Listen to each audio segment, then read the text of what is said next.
Alright everyone, yesterday there were competing town halls. NBC News hosted Donald Trump, ABC News with Stephanopoulos actually hosted Joe Biden, and it was as freaky and useless as you might have expected. In fact, I would argue that the first debate was more informative and far better in structure than the Trump town hall, certainly. It was a goddamn flop.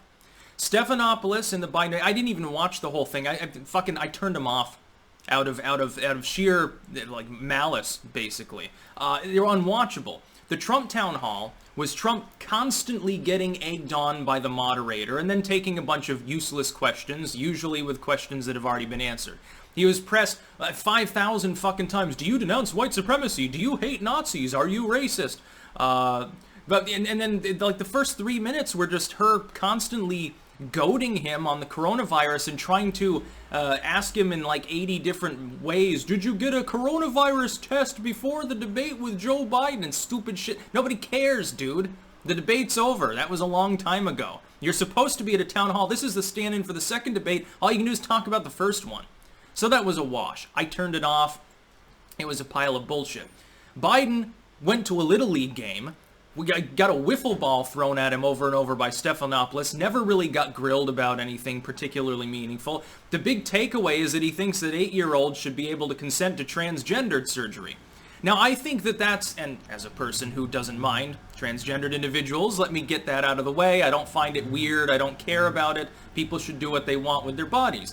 8-year-olds can't consent to anything else legally. They can't consent to most cosmetic modifications in the surgical sense. Why would this be any different? It's a permanent change. You're putting it in the hands of an 8-9-year-old kid to make that determination. Dude, 8 and 9-year-olds love to play pretend. They like to play dress up and and do all sorts of weird shit. They're not living fully in material reality. The hell are you fucking talking about? And Biden probably lost a considerable number of independent voters by saying that. I'm sure that clip won't be making the rounds on CNN. So it was just a shit show. As expected, Joe Biden sat there largely uninterrupted. Trump was interrupted constantly. He was constantly antagonized.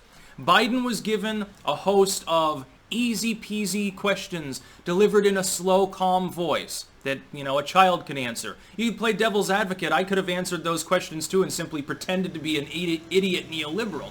Trump was hardballed, usually by the moderator. Dude, he wasn't even allowed to give his responses. I watched several of the questions later on, because, Q&A basically with people, Democrats, Republicans, Independents. When it looked like he was speaking well, he instantly got interrupted by the moderator, even when he was on point. And by the way, he was considerably more coherent and on point, especially in his interactions with other people, as opposed to the moderator who kept goading him constantly.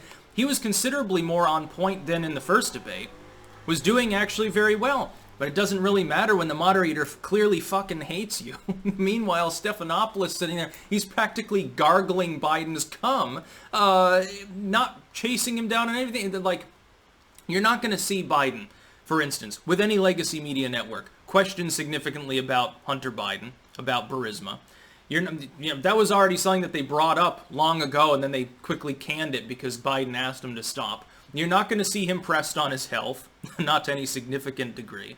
You're not going to see him pressed. He was pressed briefly on how he would actually implement his planned mask mandate and shit like that for COVID, and his response, and he wasn't pressed on this. I didn't see Stephanopoulos decide to come back at him and all. Well, I'll just ask the governors to do it. What the fuck has Trump been doing for the last 6 months?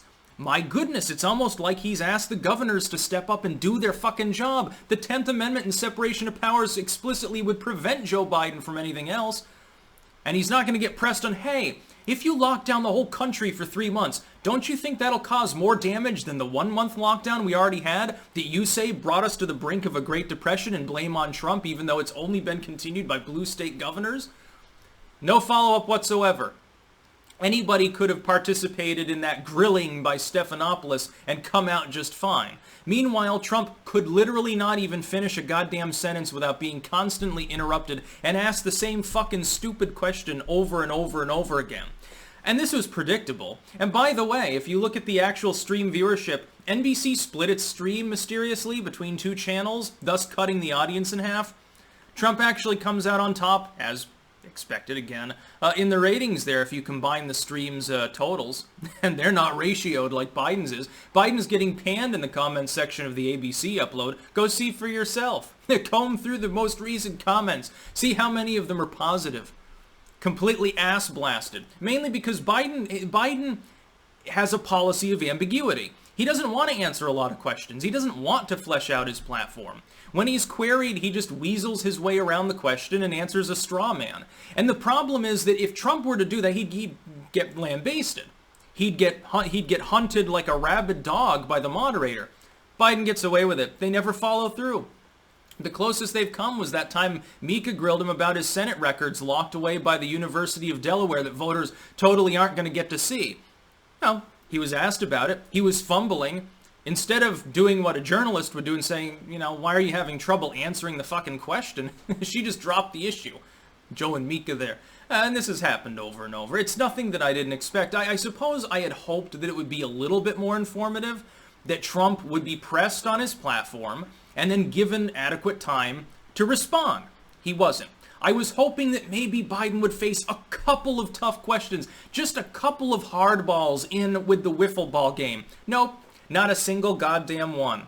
Boy, was I disappointed. Look, Trump shouldn't even bother to show up for the third debate. At this point, the writing on the wall is clear that the legacy media is no longer functioning as a journalistic entity, or rather enclave, group of entities. It's focused solely on getting Biden elected. That's all they care about, to the exclusion of doing their job. That's about all. Peace out.